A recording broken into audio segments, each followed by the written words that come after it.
All right. Yeah, recording. Okay. You all set? Perfect. Okay, welcome to the pool stage draw for the Ireland Jersey McJerseyface Cup. Joining me, as you can see there, is a longtime contributor to Harping on Rugby. He's an Ulster fan, Newcastle Falcons fan, and curator of the Twitter account Irish Rugby Supporters. Welcome, Kristian Ross. Hello. I feel bad because I'm not wearing an Irish rugby jersey, but that's because mine got knocked out in the qualifiers with only 12%. Well, you see, that's it. You see, that's an important point. So you didn't want to feel underachieving with the jerseys. Like, it's which one is yours? That's it. You don't want to taint the proceedings. Mine actually won with 60%. So there you go. No, it's all a bit of crack. Listen, what we're going to do is we'll move along. We've got them. The way the competition works now, we've got 24 jerseys left. So we're going to do it old school Heineken Cup style with 6 pools of 4. And obviously the winners plus the best 2 runners up will go into quarterfinals. So that's how this is going to work. And I've got them seeded. If you go to harpingonrugby.com or .net, you'll see all the pools and how they're set up and how the whole competition is set up. So we'll move along without much rigmarole like they usually do for these official things. Usually takes them an hour to get the draw started when you see these on the telly and stuff, showing old photos and videos and talking to people and stuff. So I'm going to move right along. These are behind these pieces of paper are the jerseys for pot 1. They're all, there's Grand Slam winning jerseys, there's Championship Triple Crown winning jerseys, all the best achievements of Ireland rugby over the past, over the pro era have gone into pot 1. So Kristian is going to name a color here. I'm going to pick one and we're just going to move along. So do you want to get started? Just pick an old color there. So I will go for green because that green. seems. I don't know why, but I had a feeling you were going to go for green. Yeah. Green is the Triple Crown from 2006, and that would be. That's 2007. That would be this fella here. Yeah, it's good jersey. So that's going into pot 1, okay, or pool 1. So 2006. Okay, we'll move along there, and you pick another one. I'll go for white. White, green, and white, and that's our championship jersey from 2014. Which is this one, modeled by Mr. Rory Best. Yeah, I like that. I think I've got that one. Yeah, that's a good one. All right, that's when that's the age of Puma. Yes. Okay, so that's 2014. Now next, we'll go for purple. Purple. We had a purple jersey at one stage, but I decided not to go with it. That's the championship jersey from 2015, which is this one there. Shut off by Paul McConnell. That's when we went back to Canterbury. Not entirely sure about that. That was the first Canterbury jersey back, wasn't it? Yeah. Not sure about that one. I think it's just a thing. I mean, in Ireland, it's Canterbury. I mean, the bulk of the Irish fans are Canterbury or nothing. I think, it's. And when we got Canterbury back, it was like, oh, they could have done anything. It could have been any color, I think, and a lot of fans would have been happy with it. But I know what you mean. I was at the launch for that one in Carton House, and people were like, "Oh, okay, it's a nice jersey." We weren't too sure about it until they all gave us all a free one. Yes, and then that went up in our estimation. Okay, yes. The next one. Yellow. Yellow. Okay, that is. It's always nice for the free jersey. We got a Grand Slam one, 2009. That could be one of the favorites. See, unpopular this, but I'm not a big fan of that jersey. It was kind of when it first came out. It was kind of spacey, space age Tron kind of jersey. It was kind of it was what everyone was afraid that professionalism would do to rugby. They you know, when we went pro, a lot of people were like, oh God, we're going to go like football now. And when jerseys like that started coming out, but then, like you say, we won the Grand Slam in it. So people were like, but no, I do know what you mean. Now there's red and blue left. Red and blue. I will go for red. Okay. That is Triple Crown from 2007. So that would be this fella here, modeled by Mr. John Hayes. Smart, that one. That sort of, for me, that's probably sort of the last of the traditional sort of baggy sort of jerseys. Yeah, definitely. That could definitely do well. And that just leaves us with blue, which is the other Grand Slam, the more recent one, 2018. And I think I've got, who have I got modeling this one? Who else? Mr. Johnny Sexton. So that's the 2018 Grand Slam jersey. I've got that. I won that one, actually. I got that one for free. Vodafone Ireland gave me that. It was a day before I moved back to England, actually. It was horrible. Yeah. But it was a good parting gift. So, yes, I enjoy that one because, again, it saved me a lot of money. Oh, absolutely. The free ones are always the good ones, no matter what they look like. Okay, I'm going to put these back on now, and I am missing a magnet. Must have fallen on me. Okay, well, I'll put two under the one magnet, and we'll save time. Okay. Now this is part two. Okay. And so you pick. So I think we'll start. Start with which? If we go with yellow. Okay, we'll take one of the yellows. I have to put two under the yellow because one of me doodads after falling. The Perils of Live TV. That's from 2001, 2002. These are just regular non-trophy winning jerseys, but this is a bit similar to the one I've got on. Yeah, it's smart, Irish permanent. One. Yeah. It's pretty much the same design, only they went to permanent TSB. Yeah. But I mean, even the name can make a difference to the look of a jersey. So that's going to go into part one now. I think we'll go for blue. Blue. The colour of Leinster. That's it. 1996-97. Let's see, which one is that there?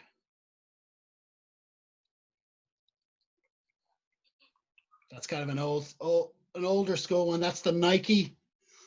Yeah, that's smart. That. Yeah.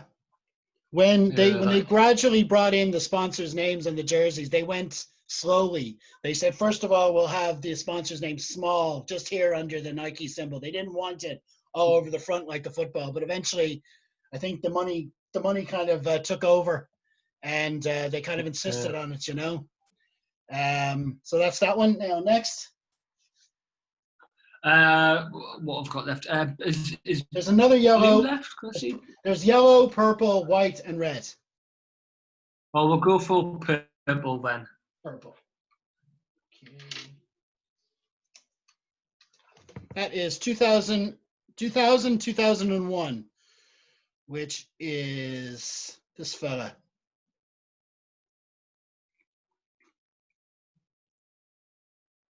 Yeah, it's nice. I have to say, they're probably not as well remembered, obviously, by sort of my generation, because I was born in '94. But actually, that sort of those jerseys in that sort of era were actually, I think, quite good. They're quite understated. Yeah.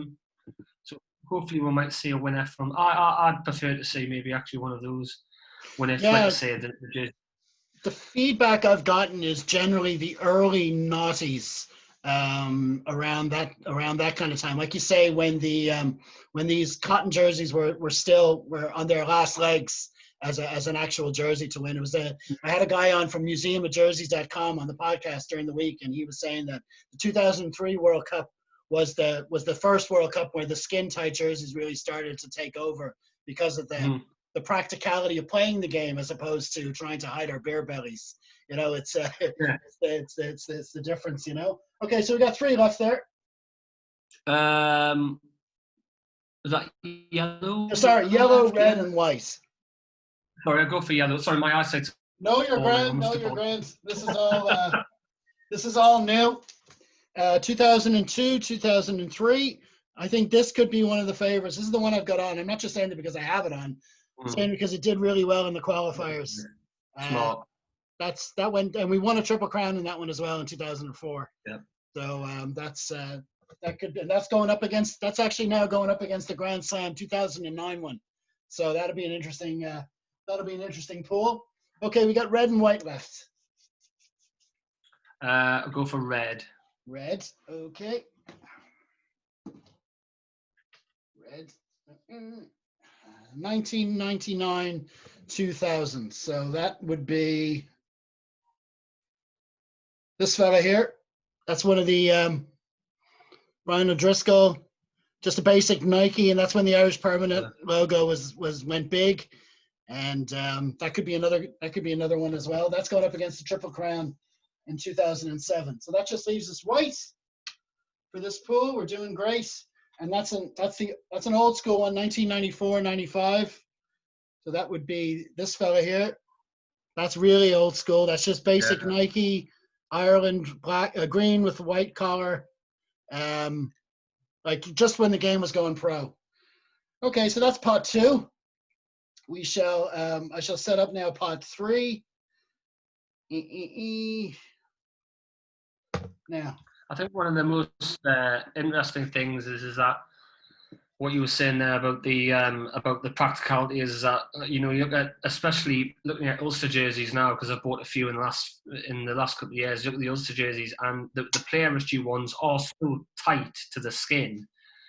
Not only because I've put on an extra few pounds, but they are so tight to the skin that it does then become impossible for, you know, players to grab onto other players, and I can understand why at scrum time, you know, there is that sort of thing about not being able to bind and stuff, and because you're not able to actually hold onto the jersey. Yeah, it's tricky. It's tricky. It's I mean, they do have to make it practical. We were talking about another one that Puma came out with that had kind of, I don't know if you remember, I think it was the 2011 World Cup. They had a hexagonal bra kind of design there but that was to help with catching.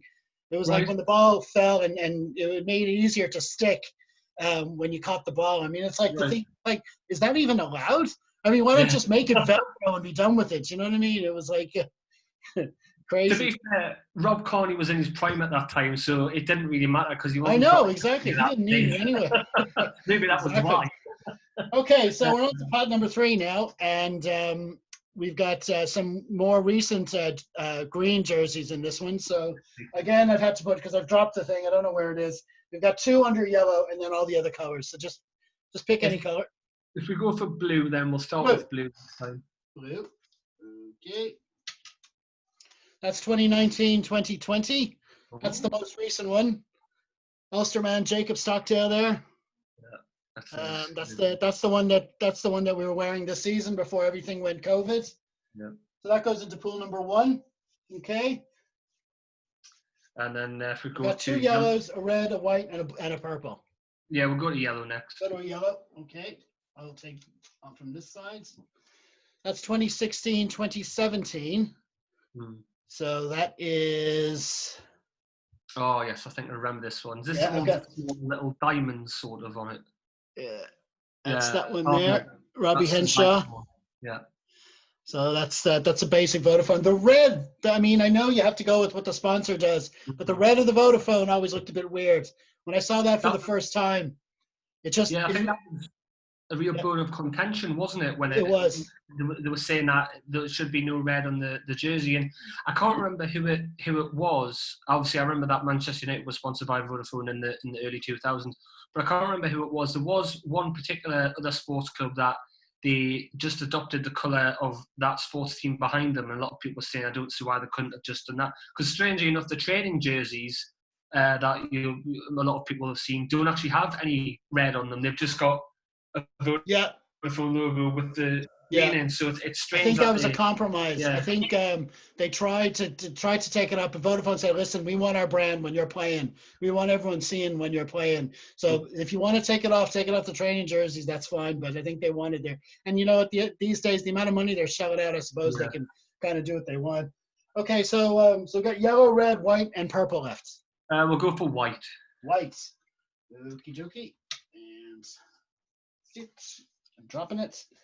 2009, 2011. So this is when we went to Puma just after the Grand Slam. This fellow here, Stephen Ferris. Yeah. That was the first Puma jersey, I think. So that's we'll see how that one does. I didn't think the Puma ones were too bad, but again, you don't really associate Puma. I think we were more comfortable with Canterbury all along. I think Puma said as well, didn't they say that after they finished with us that they wouldn't do international rugby tops anymore? I think Yeah. that's what. Yeah, I suppose it's a kind of a narrow market as well, and there's some well-established companies in there as well, hard to break into. Although Umbro are after taking over the England kit, so I suppose anything's true. possible. Yeah, that's given me a big laugh as well. So yeah, exactly. Because I mean, we remember when we were sponsored by 3. We've got one there with 3 on it as well. I mean, one of the biggest complaints of that was that it made it look like the soccer jersey. Yeah, because everyone's used to having 3 on that, so it's amazing the dynamics. Okay, we got yellow, red, and purple left here. Go with purple. Purple. Dookie. Purple, and this one is 2011, 2012. That's the one with the hexagon I was talking about. That's it there. Yeah. Sported by Mr. Sexton again. So we'll see how that one does. That's gone into the group now with this could be the group of death. That's the one with 2009 and and this jersey, Grand Slam. So we'll see how that one does. So yellow and red left. I'll go with red. Red. Okay. That is 2015, 2016. Which we've got Mr. Fergus McFadden modeling for us here. That's Canterbury there, and just sort of a standard kind of V-neck kind of design. So that goes into pool 5, which leaves us with just one yellow. Didn't we switch over to 3 just simply because O2 became 3 in the Republic of Ireland? Was that That's right? what happened. Yeah, exactly. Yeah, they. I know someone who works for O2, and it was a weird takeover because apparently 3 is worldwide. 3 is a smaller company, but they were taking over O2. O2's Ireland operations. So it was these new guys were coming in to essentially what was a bigger company worldwide. Right. So it was a weird kind of challenge. But then the jersey had to change accordingly. That leaves 2018, 2019, last season's one. So which is this fella here. It was the one with the kind of the dots around it. Yeah. The guy who draws these graphics that I was talking to the other night, he does really well to get the pattern. Yeah. I'd love to know how he does that. But superb. They are really good. They are really good. Now, I think one thing I would say is that as much as actually some of the Canterbury Vodafone jerseys have been nice, you can probably people will obviously make their own mind up. But you can see that there's not a lot of variation in them. Yeah. And I often get them mixed up. Oh yeah, well that's what I found when I saw all those jerseys. I was thinking, well, these are kind of alike, and these are kind of alike. Will I not separate them, or will I cut some of them out? But then I realized, well, you associate them with that particular year as well. Yeah. So I figured I'll put them up head to head as well. Or if 2 are exactly alike, I'll try to keep them apart as much as I can. But I mean, at the end of the day, it's like you do associate them with the year that's in it. So when there's a picture to identify with it as well, maybe people will make judgments based on that. Okay, so that's pot 4. Pot 4 is the qualifiers we were running over the past few days. We've got 4 jerseys from the World Cups and 2 alternate jerseys, a white and a black one, made it in. we were like the World Cup jerseys again. They're very similar to the green ones there at the time, but the World Cup logo does make a difference. But also Ireland doesn't have that great association with the World Cup, so I just decided to keep it down to a few. But we'll see how they go on. You never know. You never know. There was a lot of reaction to the 2003 one in particular. Maybe that's because I had Keith Wood showing it, or there could be loads of different reasons, but that one could still go well. So one final board. We're almost there. So pick an old color: yellow, purple, red. Red. Okay. Yeah, that's good. I think I like the World Cup jerseys best. Do you? Yeah. They do be good. The logo looks good on them.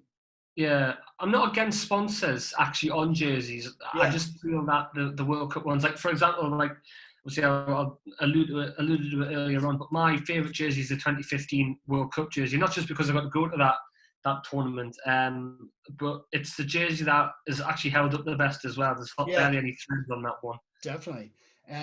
This is the one you've chosen is now the one from the last World Cup. It's Jordan Larmer showing that off there, so that's a good one there. So that's gone into really well, didn't it? That one, that you've drawn that for pot one, but because I've got the 2020 jersey also in pot one, I'm going to move it into pot two. I'm going to do my little thing, like so just so we're all above board, okay? So we know what's going on. Okay, so that leaves 2 yellows, white, purple, and blue. Go with yellow. Yellow. Yeah. I'll go from this side this time. That's the World Cup from 1999. Okay, so we'll go. That'll be kind of an old school kind of jersey as well. There's Brian O'Driscoll doing his thing. Yeah, and they moved the night to the middle, didn't they? Is that right? Yeah. And they had it was interesting. We're not doing shorts, but they actually had the numbers on the shorts as well. That was that was an interesting innovation from that year. It's weird seeing O'Driscoll with 17 on his shorts. But okay, so that's yellow, white, purple, and blue. We'll go for purple next. Purple. Okay. And that is 2006, the white alternate jersey from 2006. So that would be this fella. It's a Canterbury with a black collar, green under the arm, and that was the O2 kind of logo. And it's the look of it. You don't notice that green under the arm. You see O'Connell there. It just looks like a standard all-white jersey. That could have been the appeal that got it out of the qualifiers. I can't see the white ones doing well in the main competition. But I'm a huge fan of that one. I have to say, I'm not a huge fan of that one. Decided just to have a few alternate ones there, just to make up the numbers kind of thing. Okay, so we've got white, yellow, and blue left. I'll go with blue. Blue. Okay. That is the World Cup from 1987. Now, this is the this one I had to make a committee decision and have a bye from the qualifiers, because when this one won the qualifiers by a big distance, it's very similar to the one from the year before. In fact, it's so similar I couldn't see a difference. Okay. So I merged those two into one jersey for the competition, and I gave this one a bye. And I like this one. I think this one should be in it because this is pretty much the same as all the jerseys. This is 1987. Yeah. That represents all the jerseys before it. I mean, that is the standard old school rugby jersey. Mm-hmm. There's no logo. There's no sponsor. It's green, white collar, basic old school kind of thing. So it's kind of good. I think it's good that that's in the competition. And again, that has gone into the pool of death as well. So that'll be an interesting four pool. I think a lot of people might go for that one because of the older voters, whatever. But if that one wins out of all of the different variations, I'm not going to say I'll be disappointed. But I don't think so. I think with the Leinster competition we had, the voters, the demographic of the voters tends to be younger. So I think they'll associate that one with their dads more than anything else, and they'll be like, oh no, we got it's just a mind thing kind of thing. But it's good to have it in there anyway. We'll see how it gets on. Every poll, which. Do we know who actually made that one? Was it? It must have been manufactured by somebody. It could have been O'Neill's at the time, right. I suppose. No, this one is actually Adidas. I'm sorry. This is Adidas. Oh, really? That one Okay. at the time. It's an Adidas logo on it. Yeah, that's right. So that's that. So they did have a tiny logo, but on the shorts. So that was the deal. The game was still Right, amateur, I okay. suppose, at the time. Okay, 2 left. Yellow and white. We're Yeah. almost at the Yeah. finish line. Are you there? Yeah. We'll You're back. go for yellow then Yeah. again. Okay. That is the black jersey from 2012. Yes. The alternate jersey. Basically, the only time we ever need an alternate jersey is when we're playing South Africa. So that's the all black one. That's it's a nice look, but you just because it's all black and that name is kind of already taken. I don't really think it's an Ireland, should be an Ireland thing, but sure, we'll see how that goes in the competition. Anyway, that's in pool 5, and that just leaves us with the white one, and that is the World Cup from 2003. That could be an outside. That could be a dark horse. Yeah. That goes into pool 6. That's going to go up against the Grand Slam jersey from 2018. So this is the one. This did really well in the qualifiers. It's basically the World Cup version of this one I'm wearing. Yeah, and I like the way the Canterbury's in the middle as well. I really like that. Yeah, it's good. It's a good, not too flashy, and so that completes pool 6. And that went. I won't say that went without a hitch, but we got the draw made. We got the 6 pools. Fair play to you, man. It was a bit of fun and very good. When I was setting up we didn't rehearse this. Anyone that's watching. But Kristian did a really good job of talking when I was setting up the pools. I should have thought to organize that going into it, but he did a great job of filling in commentary. A natural broadcaster, man. That was great work, I have to say. Okay, so I've got the 6 pools here. I've got 24 bits of paper here in the order of the pools. So before I sneeze and send them going all over the room and forget what I've done, I'm gonna call it a day. Thanks a million, Kristian, for coming on, and hopefully we'll be back doing regular things like talking about actual rugby very soon. Fingers crossed, and with the Interpros coming up at the end of August, I presume you can't wait either. Yeah, no, definitely looking forward to getting back to normal. Although secretly, I actually do love all the Jersey talk. So if this one goes well, we could maybe hopefully do Ulster and Connacht afterwards. Hey, I'm game. Yeah, no, it should be good. I think obviously it was great to see the Super Rugby back this morning, albeit at a ridiculous time. So if we can get at least a few matches over the next couple of months, that should keep us all relatively. Yeah, definitely. Okay, well, listen, thanks for coming on, Kristian. If anyone wants to vote in these polls, we're starting Sunday evening. The pools we'll be running 1 pool per night right through the week. They start at 5 p.m. Every evening at Harpin on Rugby Twitter. We got content coming up all the time at harpinonrugby.net. So just tune in there for all your Leinster and Ireland rugby needs. And that's it. We'll wrap it up there. Thanks, Kristian, and we'll see you soon. Perfect. Cheers. Thanks. End.